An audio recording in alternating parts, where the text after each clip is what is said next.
सर्वप्रथम अहिंसा एवं करुणा के अवतार शासनेश प्रभु महावीर के पावन चरण कमलों में हृदय की असीम असीम आस्था के साथ अनंत अनंत वंदन।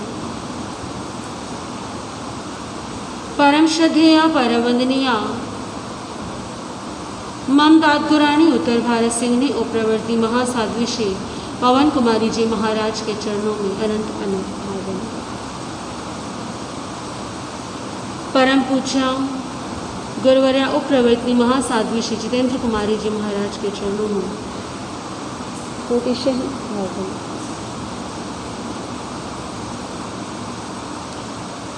उपस्थित धर्मानुरागी मुख्य आत्मा,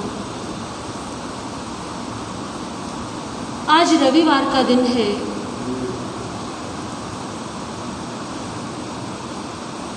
प्रतिदिन हम चर्चा करते हैं जिन वाणी के बारे में, आगम के बारे में। रविवार का विषय कुछ अलग हट कर के, इसके कई लाभ हैं। मान लीजिए कोई व्यक्ति अपने कुछ उत्तरदायित्वों के कारण, कुछ विशेष कारणों से प्रतिदिन नहीं आ पाता है और केवल रविवार को यदि वो समय निकाले प्रवचन श्रवण करने का, तो उसे ऐसा ना लगे कि मैंने पीछे का कुछ छोड़ दिया, कुछ मिस हो गया। ऐसा होता है ना, बीच में से कुछ सुनो तो कई बार समझ नहीं आता। दूसरी बात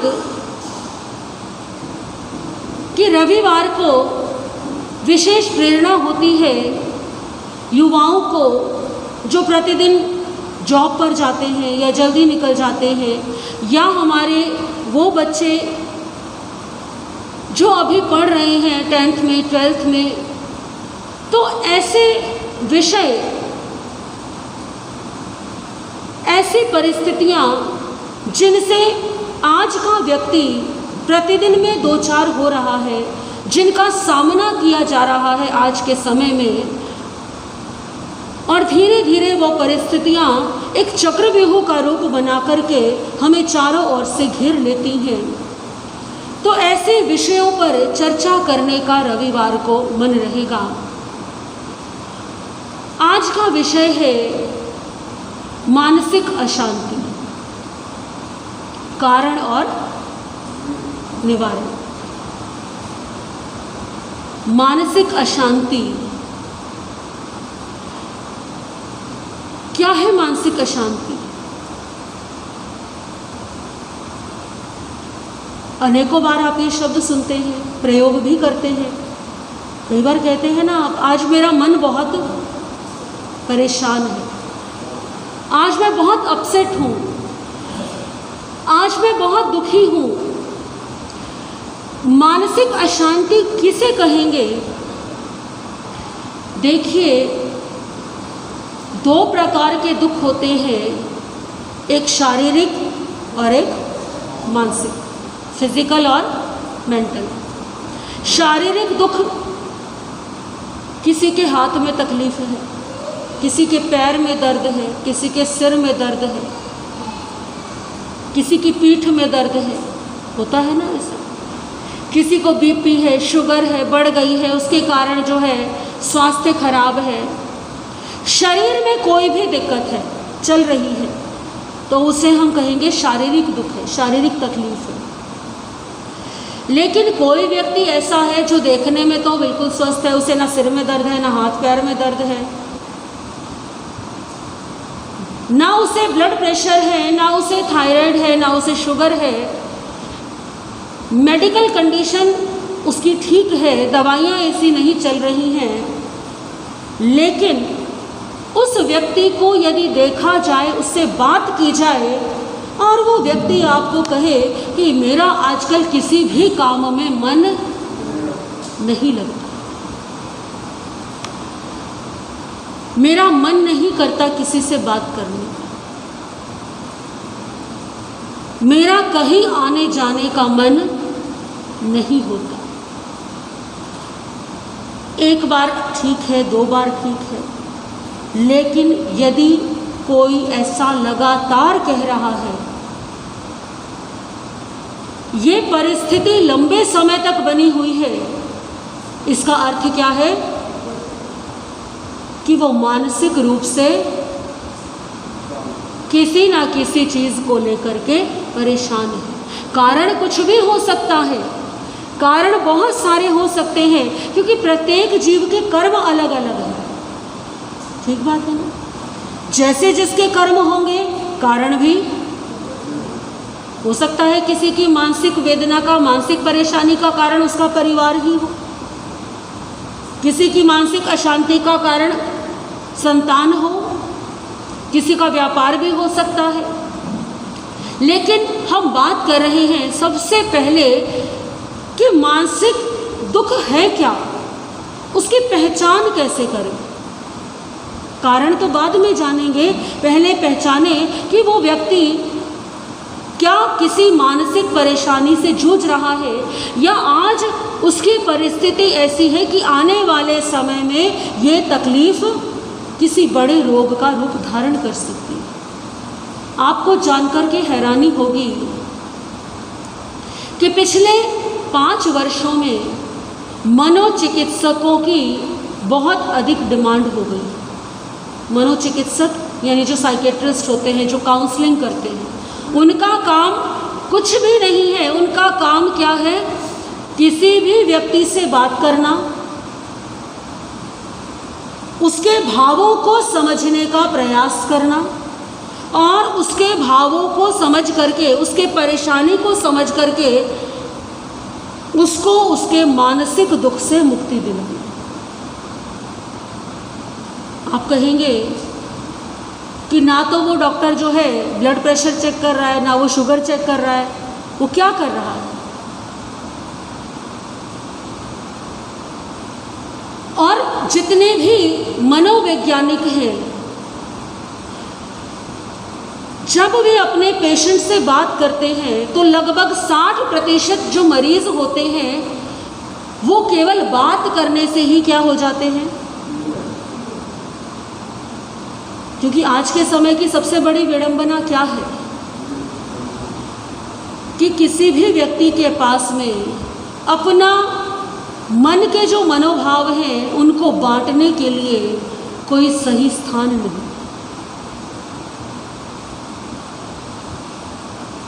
हर व्यक्ति के जीवन में दुख है, तकलीफ है, और ऐसा नहीं है कि आज ही है। दुख जीवन का एक हिस्सा है।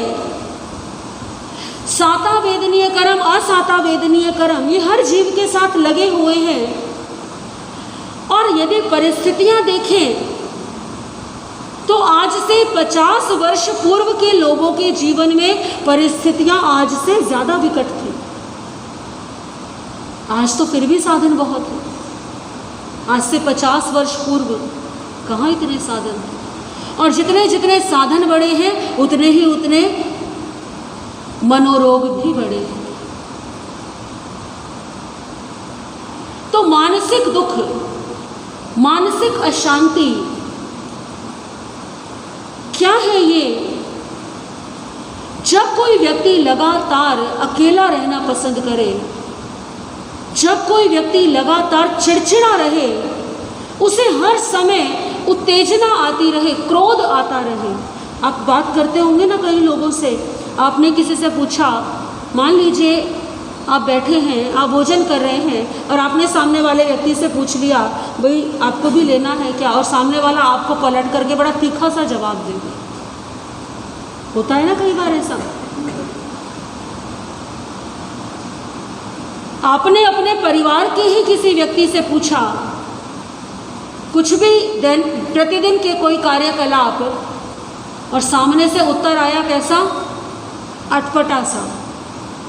तो आप समझ जाइए कि कुछ ना थोड़ी बहुत माँ कैसे पहचान लेती है कि बच्चा परेशान है। पता चल जाता है ना माँ को। कैसे पता लगता है?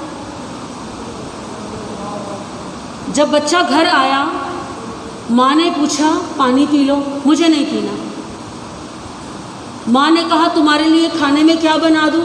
कुछ भी बना दो, मुझे नहीं खाना। अब बच्चा क्या कर रहा है, चिड़चिड़ा है, क्रोध में उत्तर दे रहा है, लेकिन माँ को पता लग गया आज ये कहीं ना कहीं कुछ गड़बड़ करके आया है, इसकी किसी से कोई लड़ाई झगड़ा या कोई ना कोई बात हुई है।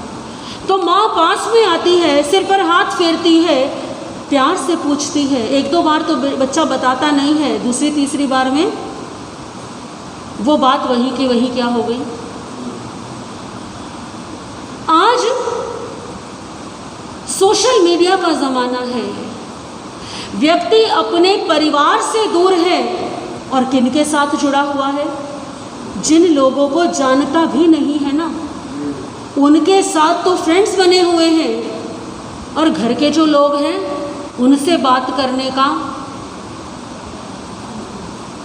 यदि आप अपने आसपास देखेंगे ना, किसी जो मानसिक रूप से बहुत परेशान है, तो ऐसे व्यक्ति को आप देखेंगे कि या तो उसके पास में बात करने के लिए कोई नहीं है, या उसकी परेशानी को समझने के लिए कोई मित्र इत्यादि नहीं है, या फिर उसके परिवार में कोई उसकी स्थिति को पहचान नहीं रहा।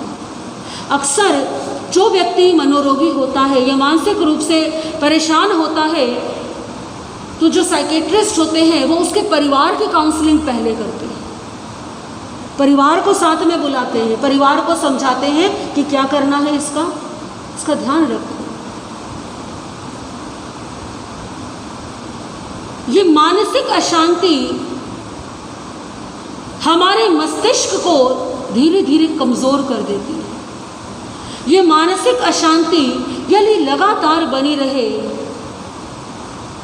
तो परिणाम क्या होता है, धीरे धीरे शरीर भी रोगों का घर बनना शुरू हो जाता है। आयुर्वेद और होम्योपैथिक, इन दोनों मान्यताओं में तो विशेष रूप से आप जब किसी वैद्य के पास जाएंगे या आप किसी होम्योपैथिक डॉक्टर के पास जाएंगे ना, तो आप पाएंगे कि वो सबसे पहले आपको बैठा करके, आपने कहा मेरे सर में दर्द है, आपने अपना रोग बताया, वो कहेंगे ठीक है सर में दर्द तो ठीक है, चलो हमने सुन लिया सर में दर्द है, अब बताओ आपका मन कैसा रहता है, आपके परिवार में क्या स्थिति है, काम कैसा चल रहा है। जो अच्छा डॉक्टर होगा ना, जो कुशल डॉक्टर होगा, कुशल वैद्य होगा, वो बैठा करके ये सारी चीज़ें पूछेगा। आपके परिवार में कैसा चल रहा है, व्यापार कैसा चल रहा है, वो जानने की कोशिश कर रहा है कि कहीं आपको कोई स्ट्रेस तो नहीं है, कोई तनाव तो नहीं है, क्योंकि यदि तनाव है तो ही ये बीमारी इस शरीर में, कोई भी रोग, आयुर्वेद और होम्योपैथिक ये मानती है कि इस शरीर में कोई भी रोग नहीं पनप सकता यदि आप मानसिक रूप से स्वस्थ और प्रसन्न हैं। जो बड़ी बीमारियां हैं, छोटी मोटी बीमारी नहीं, जो बड़ी बीमारियां हैं, शुगर है, एलोपैथिक डॉक्टर के पास जाएंगे ना तो वो भी क्या कहते हैं, अपना स्ट्रेस कम करो, एक्सरसाइज करो, वॉक करो, ताकि तनाव कम हो।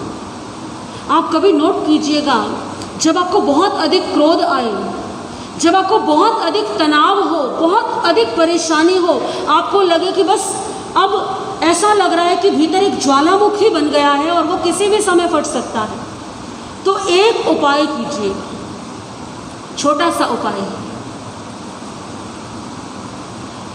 अपने स्थान को छोड़िए, खड़े हो जाइए और 15 मिनट तेज तेज कदमों से चलना शुरू कर दीजिए।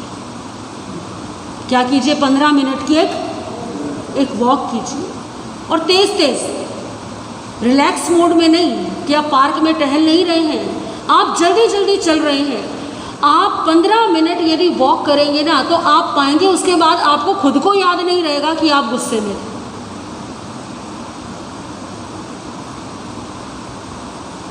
कितना आसान उपाय है, मुश्किल है।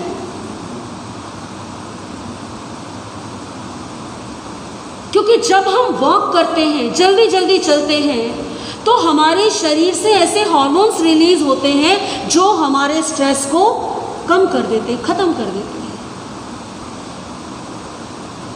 जो व्यक्ति नियमित रूप से योगाभ्यास करते हैं, योग प्राणायाम करते हैं, ऐसे व्यक्तियों को कम क्रोध आता है, कम चिड़चिड़ापन होता है। क्योंकि चिड़चिड़ापन है, बहुत अधिक क्रोध है, इसका मतलब है मानसिक रूप से व्यक्ति अशांत है। तीर्थंकरों को क्रोध आता है कभी? कैसे हैं तीर्थंकर हमारे? शांत, शांत चित्त, इतने शांत, कोई कुछ भी कहे। आता है ना प्रसंग भगवान महावीर का, समोशरण लगा हुआ है, धर्म सभा है, गौशालक आया, गौशालक ने प्रभु महावीर को न जाने क्या क्या कहा। क्या प्रभु महावीर के चित्त में कोई तरंग उठी क्रोध की? जो कहा पूर्ण संभाव है। ऐसी स्थिति कब आती है साधक के जीवन में? ऐसी स्थिति तब आती है जब मन पूरी तरह से शांत और स्थिर हो चुका है। हमारा चित्त अभी शांत नहीं है। किसी का कम है और किसी का, हो सकता है कोई व्यक्ति ऐसा हो जो एक बात सुन के ही भड़क जाए, कोई 10 में भड़केगा और कोई 15 में, कोई पूरे दिन सुनने की भी क्षमता, और शाम के समय पूरा दिन सुना और उसके बाद, क्योंकि छदमस्त अवस्था का नाम, छदमस्त अवस्था यही है। क्रोध मान माया लोभ से हम घिरे हुए हैं। लेकिन जिस व्यक्ति को पल पल क्रोध आता हो, ये पहचान है, ये कारण है किसका? मानसिक अशांति का। जिस व्यक्ति को जरा सी बात सुनकर के भी क्रोध आ जाए तो ऐसा व्यक्ति मानसिक रूप से अशांत है। ये नोट कर लीजिए कि क्रोध कारण है हमारी मानसिक अशांति का। कभी आप जब बहुत, क्योंकि क्रोध सभी को आता है, ऐसा अवसर सभी के जीवन में आता है जब हम अपने आपे से बाहर हो। जब ऐसा समय आए तो आप पाएंगे कि उसके बाद ना कुछ समय तक मस्तिष्क काम नहीं करता। होता है ना ऐसा, जब बहुत अधिक क्रोध करे कोई, तो उसके बाद में यदि कोई हमसे कुछ पूछ ले, कोई बात पूछ ले, तो हम थोड़ा सा कंफ्यूज हो जाते हैं, हम सोचते हैं, याद नहीं आता उस समय पे, क्योंकि उस समय मन में क्या उठ रही है? क्रोध की लहरें उठ रही हैं, मन में अशांति का वातावरण है। जब तक मन शांत नहीं होगा तब तक आप ढंग से कोई भी कार्य नहीं कर पाएंगे।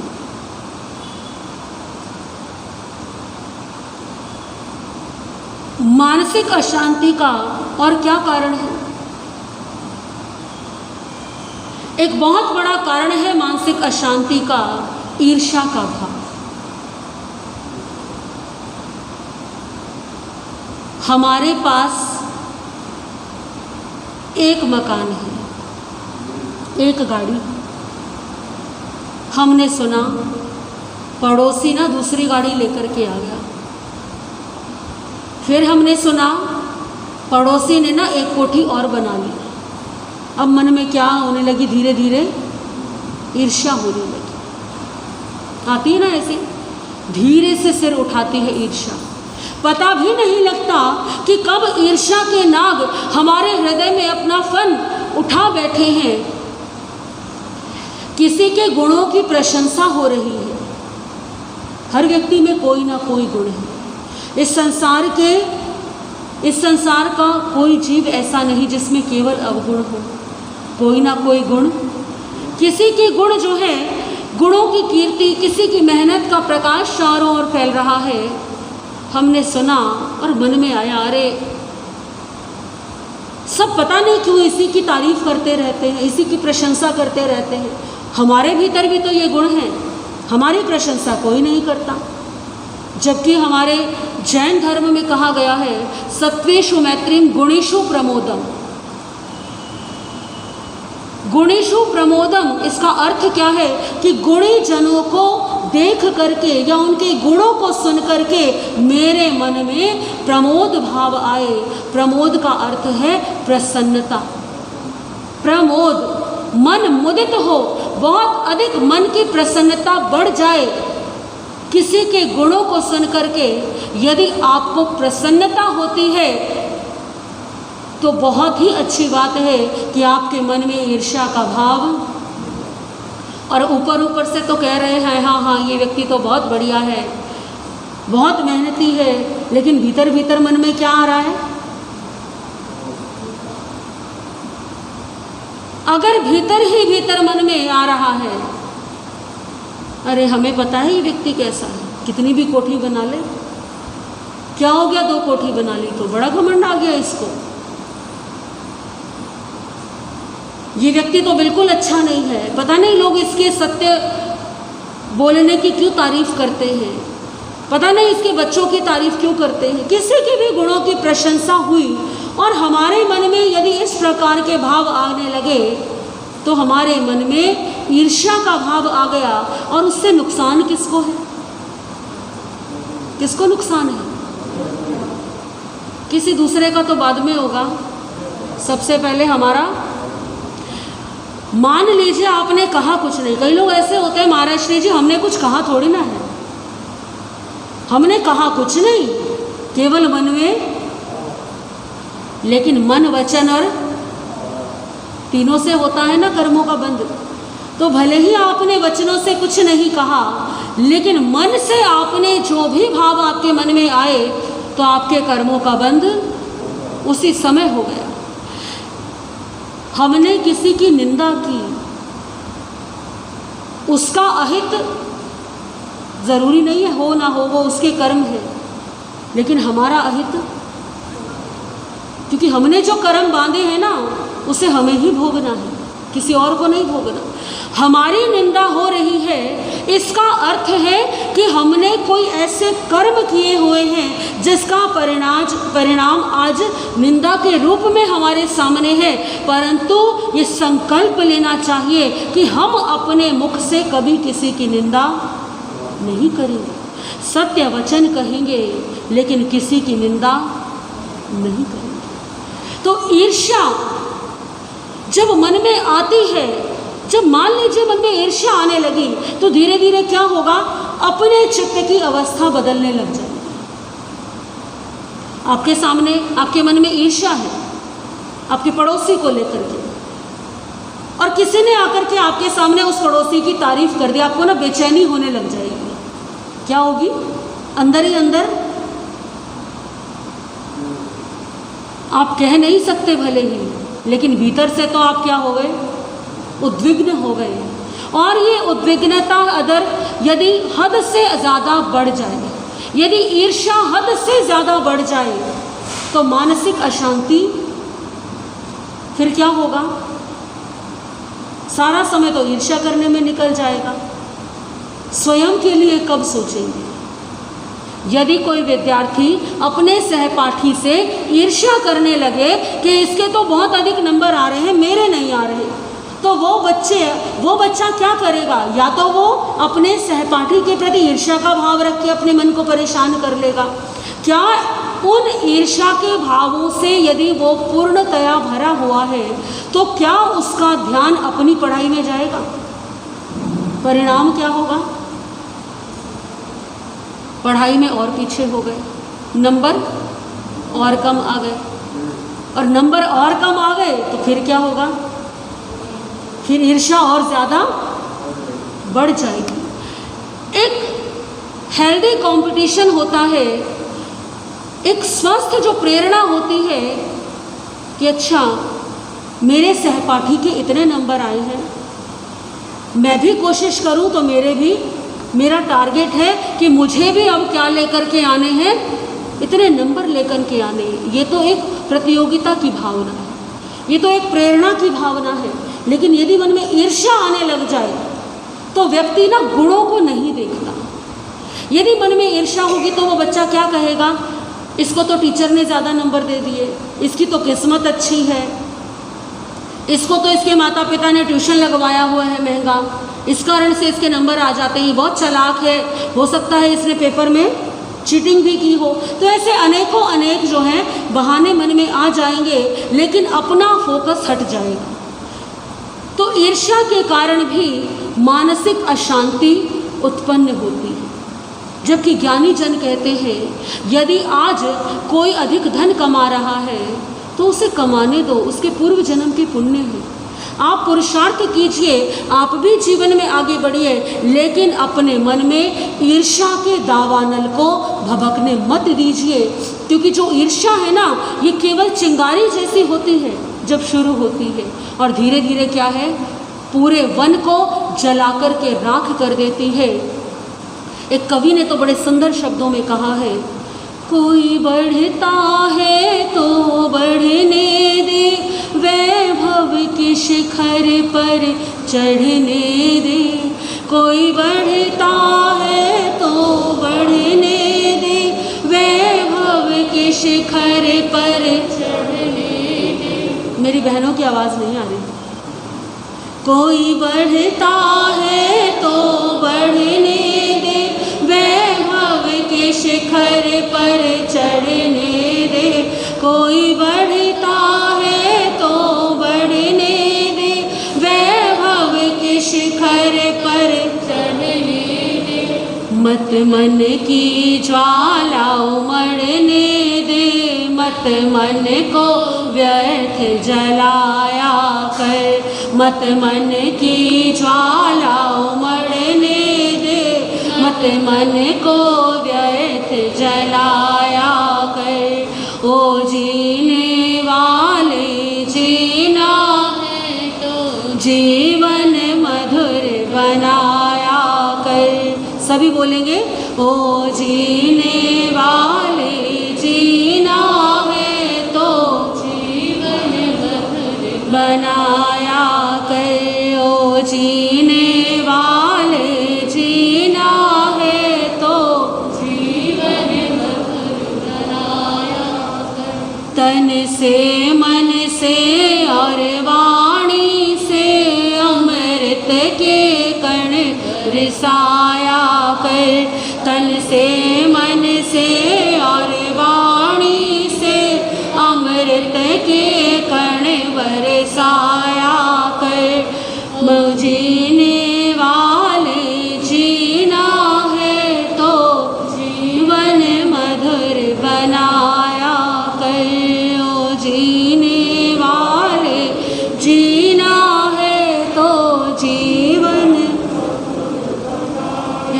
कर। अपने जीवन को इतना मधुर बनाए, इतना मधुर बनाए कि हमारे मन में ईर्ष्या का कोई स्थान न रहे, क्योंकि क्रोध तो फिर भी एक समय आने पर शांत हो सकता है, पर ईर्ष्या जंगल की आग होती है ना, कहाँ से लगी है पता ही नहीं लगता। हर साल समाचार आते हैं, भीषण गर्मी पड़ रही है, कभी ऑस्ट्रेलिया के जंगलों में, कभी कहीं के जंगलों में आग लग गई, और एक बार वो आग लग गई तो क्या होता है, ना जाने कितनी हेक्टेयर भूमि को वो आग जला करके राख कर देती है।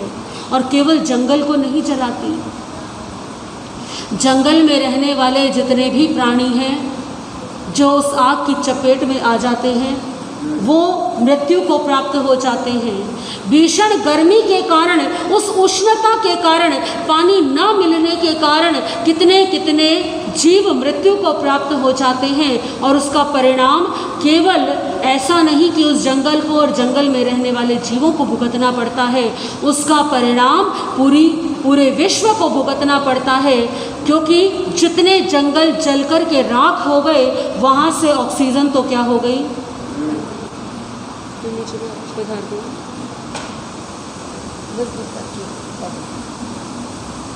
वहाँ से ऑक्सीजन तो, क्योंकि जंगल है पेड़ पौधे हैं तो ऑक्सीजन है, ऑक्सीजन का स्रोत खत्म हो गया और वो जंगल के जलने से जो कार्बन डाइऑक्साइड, जो धुआं और जो विषैले तत्व वातावरण में घुल गए, क्या वो कभी उसकी पूर्ति की जा सकती है? कभी नहीं की जा सकती। तो हमारे आसपास के वातावरण पर कितना नकारात्मक प्रभाव पड़ता है। ठीक वैसे ही ईर्ष्या का दावानल जब हृदय में भभकता है तो व्यक्ति स्वयं पीड़ित होता है, परिवार पीड़ित होता है, समाज पीड़ित होता है और व्यक्ति के मन से निकलने वाली जो नकारात्मक ऊर्जा है, उस नकारात्मक ऊर्जा का प्रभाव भी आसपास के सब लोगों पर पड़ता है। न जाने कितने कितने व्यक्तियों पर उसका दुष्प्रभाव पड़ता है। तो अपने मानसिक अशांति को दूर कैसे करें? अभी हमने 2 कारणों के बारे में जाना। पहला कारण अभी बताया आपको, क्रोध। सबसे पहला कारण है क्रोध और दूसरा कारण है ईर्ष्या। और क्रोध का निवारण क्या है? जब भी बहुत ज़्यादा क्रोध आए, एंग्जाइटी हो, किसी भी तरह का तनाव बहुत ज़्यादा बढ़ जाए तो खड़े होइए और तेज़ तेज़ चलना शुरू कर दीजिए। कम से कम 15 मिनट चलना ही चलना है। उस क्रोध का वहीं पर निराकरण हो जाएगा। और ईर्ष्या यदि मन में बहुत ज़्यादा आए तो क्या भाव लेकर के आए? गुणीषु प्रमोदम, कि किसी के गुणों को सुनकर के मुझे प्रसन्नता व्यक्त करनी है, मुझे भाव लाना है कि ये गुण मेरे जीवन में भी आए। ये 2 कारण जाने आपने और 2 निवारण जाने। अभी कारण और भी बहुत सारे हैं। बाकी के अन्य कारण कौन से हैं और उनके निवारण क्या क्या हैं, इसके विषय में अगले रविवार को चर्चा करेंगे। ये क्रम अभी चलेगा क्योंकि मानसिक अशांति, डिप्रेशन, एंग्जाइटी जब ये आता है ना तो व्यक्ति धर्म से भी दूर हो जाता है, परिवार से दूर हो जाता है। आपके आसपास कोई ऐसा व्यक्ति हो जो बहुत चिड़चिड़ा है, जो बहुत अधिक क्रोध करता है, तो प्रयास करें उसे कैसे हैंडल करना है, प्यार से हैंडल करना है उसे। उसके साथ में वो क्रोध कर रहा है तो हमें उसके साथ क्रोध, यदि वो बहुत चिड़चिड़ा है तो उसके साथ हमें भी चिड़चिड़ा नहीं होना।